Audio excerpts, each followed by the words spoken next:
মানুষের কাছে সবচেয়ে প্রিয় জিনিস তিনটা। একটা হচ্ছে তার নিজের জানটা, 2 নাম্বার হচ্ছে তার সম্পদ, 3 নাম্বার হচ্ছে তার সময়। এগুলো মানুষের কাছে অত্যন্ত প্রিয়। আর এই তিনটা জিনিসের সঠিক ব্যবহার যদি কোনো ব্যক্তি জমিনের উপর করতে পারে, অসংখ্য হাদিসের মাধ্যমে বোঝা যায় এই ব্যক্তি জান্নাতি লোক। সুবহানাল্লাহ। জানের সৎ ব্যবহার, আল্লাহ তাআলা আপনাকে শরীর সুস্থ ভালো রেখেছেন, এই জানের সৎ ব্যবহার করেন আল্লাহ সকল হুকুমগুলো আদেশ মানার মাধ্যমে। আল্লাহ আপনাকে মাল দিয়েছেন, মালের সঠিক ব্যবহার, সঠিকভাবে যাকাত প্রদান করেন। উপযুক্ত যারা আছে, সায়েল যারা আছে, অধীনস্থ যারা দরিদ্র, এদেরকে দেন এবং নিজের ফ্যামিলির মধ্যে খরচ করেন। সঠিক ব্যবহার। আরেকটা প্রিয় হচ্ছে মানুষের সময়। সময় এটা মানুষের কাছে অনেক প্রিয়, অনেক দামি জিনিস। হয়তো অনেকে আমরা বুঝি, অনেকে আমরা বুঝি না। যে বুঝে সময় অনেক দামি, সে আজানের পর সে আস্তে যতই ব্যস্ততা থাকুক সে নামাজে দাঁড়িয়ে যায়, সে মসজিদে এসে করে। আর সময়ের কদর যদি ব্যক্তির কাছে না থাকে, তাহলে কখন আজান দিল, কখন সাহারির সময় হইল, কখন ইফতারের সময় হইল, এত কিছু দেখার টাইম নাই। খেলায় বলছে, খেলায় বসেছে, ঘন্টার পর ঘন্টা সে সময় কাটিয়ে দিয়েছে। আড্ডায় বসেছে, ঘন্টার পর ঘন্টা তার অতিবাহিত হয়ে যাচ্ছে। এই যে দামি সময়গুলো চলে যাচ্ছে, এর মূল্য আমার বুঝে আসে না। সময় যে কত দামি এটা কখন বুঝে আসবে? যখন আপনার কর্ম ক্ষমতা স্থির হয়ে যাবে, তখন বুঝে আসবে। তখন বুঝে আসলেও কাজ হবে না। আমি প্রায় সময় বলি, আমরা এখন যারা হাঁটাচলা করতেছি, অধিকাংশ মানুষ এই মহল্লার মধ্যে হাঁটাচলা করতে পারে, তাই না? নাকি সন্দেহ আছে? অধিকাংশ মানুষ কি করতে পারে? হাঁটাচলা করতে পারে। আল্লাহ না করুক এমন একটা সময় আসবে, আপনার আমি হাঁটার শক্তি আমার থাকবে না। পদ্ধতি দুইটা। একটা হচ্ছে হঠাৎ মৃত্যু।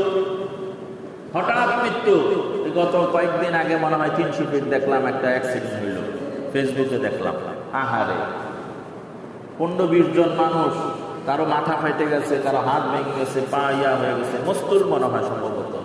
তেলের একটা বড় এই কি যেন কয়ে, হ্যাঁ, একটা ট্রাকের মধ্যে তেলের নীল নীল দাম অনেকগুলো।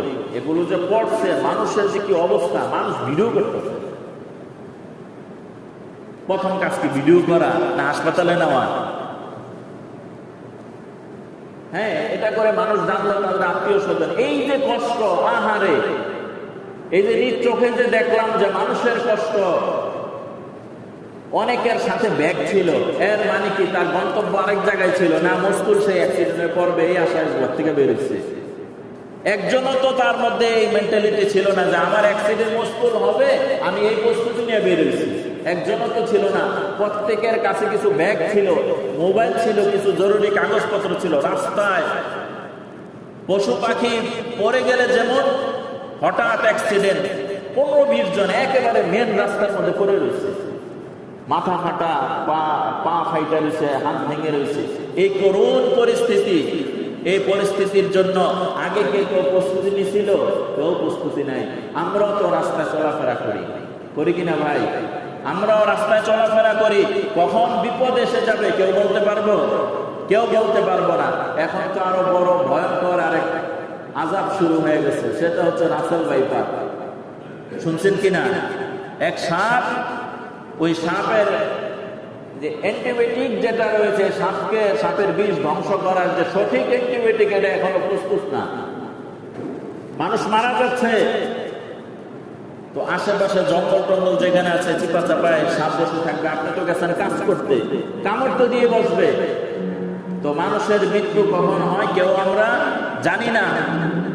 তবে একটা জানি যে মানুষের বয়স হয়ে গেছে, সে বুড়া হয়ে গেছে, বিছনায় পড়ে গেছে, সমাজের সব মানুষ দেখতে যায় আর বলে আসে মনে হয় বেশি দিন বাঁচবে না।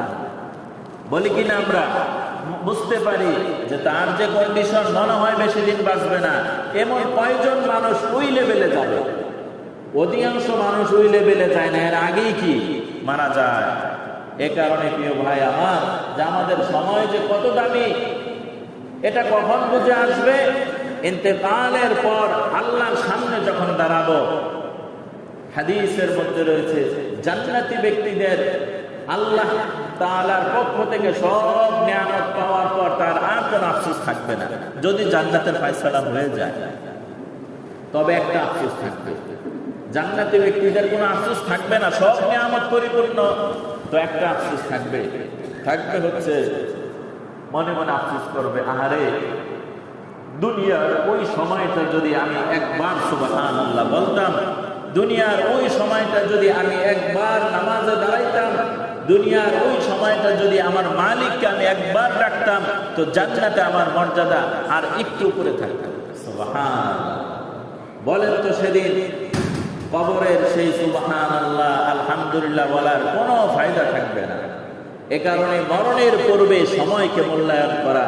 আর সময়ের মূল্যায়নের ব্যাপারে আমি সূরাতুল আসরের তাফসীর করেছিলাম 3 জুমা, ধারাবাহিকভাবে 3টা জুমা আলোচনা করেছিলাম সূরাতুল আসরের তাফসীর।